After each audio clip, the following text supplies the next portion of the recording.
You know what?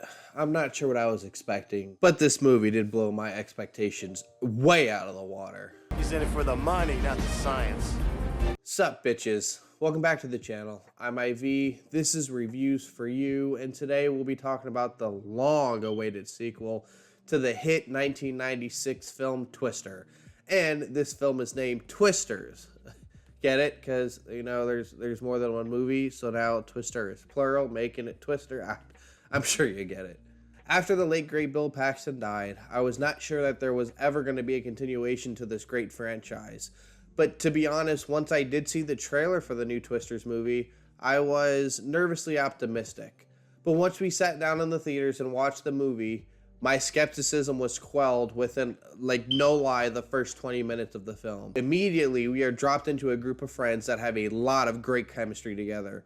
We get a nice, warm feeling amongst them, and within the first 20 minutes, we see how devastating the Twisters in this movie are. Not saying they aren't this devastating in real life, but just to see that encapsulated on film within the first 20 minutes of the film. Like in the first Twister movie, you get to see kind of like what the whole premise of the F5 tornado is and on how dangerous it can be when it just pulled a dad off of an unhinged cellar door. But not in this movie. In this movie, within the first 20 minutes, shit hits the fan, literally. So not only do we get to see shit hit the fan literally within the first 20 minutes, we get to see how they masterfully developed the study and science of Twisters from the mid-1990s to now. In the first movie, they wanted to get Dorothy into the Twister in order to get data to better track the Twister and determine how a Twister forms, and to create a much quicker weather modeling forecast. Well, back in the 1990s, with our small, feeble monkey brains, that's probably the best that we could hope for. Well, bucko, not today. Today, instead of learning how a tornado is formed, how about we learn how to kill a fucking tornado? Now, you know what? Let me ask you a question. In the first movie, we could see a badass moment where one Twister splits into two and we have twins.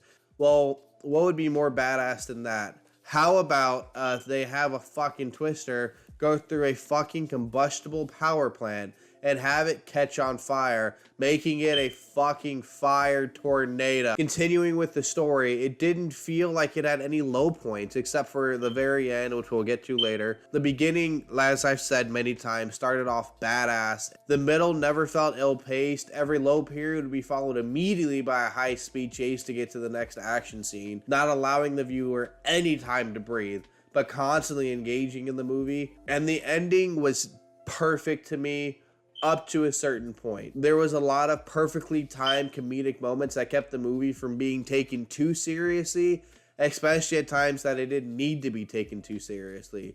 In most areas, I would say that it is a damn near perfect sequel, but in some areas, there are still few downs that make it movie fall a little flat for me. I have alluded to the fact before that I am not a very big fan to the ending. And let me rephrase what I just said so that it can't be misinterpreted. I love the ending, but I hate about the last 10 minutes of the ending. To me, the last 10 minutes feel a little bit unneeded, and it was only kind of put in to set up for a third entry into the franchise, which I'm not upset with. I just feel like that they could have handled that setup just a little bit better, a little bit more of a payoff to what we've seen built throughout the whole movie. The other areas that I don't think were handled that well are a lot of the nostalgia factors. Like, for example, in the beginning of the movie, we see Dorothy 5, which is badass, as we never know what happens to that one by the end of the first movie. I mean, me and my wife watched the first Twist all over again, and we counted out every Dorothy, and the fifth Dorothy never gets used. So it's nice to see on how that one is still being used to this day to track data, but it doesn't explain how these characters ended up with the Dorothy 5. And then for the main character, Kate, it feels like there was really a missed opportunity to get her to be somewhere or somehow related to Bill and Joe Hardman. And they had constantly seemed to allude to that being the fact. I mean, her mother is someone of importance to the point to where, once the point comes to introduce the mother, she is always shrouded in the shadow. When Kate's talking to her, the camera is not facing her until the last second when it pans up and you see your face. Like, and they also make it a point not to share what Kate's last name is. I mean, the whole time the character will ask, well, hey, Kate, what's your last name?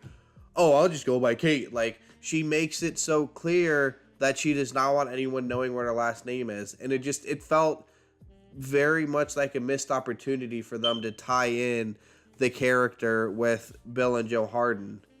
Especially with the fact that she shares a lot of traits with Bill, like her keen sense of how, like on how the weather will dictate the Twister's movements. It seemed like they were setting up for her to be directly related to them, and it just felt like they missed it. As well as, I mean, they could have included Dusty. They could have included characters from the first movie in it. I mean, we all know that the characters are still alive in this universe. They're still in Oklahoma. I mean, after one of the big disaster scenes that take place, you could have at least been able to see those storm chasers coming back to help clean up the areas. I mean, it just felt like there was a lot of missed opportunities for some nostalgic factors that if you're a longtime fan of the franchise, you would have caught where the average viewer might have missed it. So to answer the question I ask at the end of every review of whether I think you should go and see it, yes, definitely. whether you are a longtime fan or want a good movie to see, there is something for everyone to enjoy.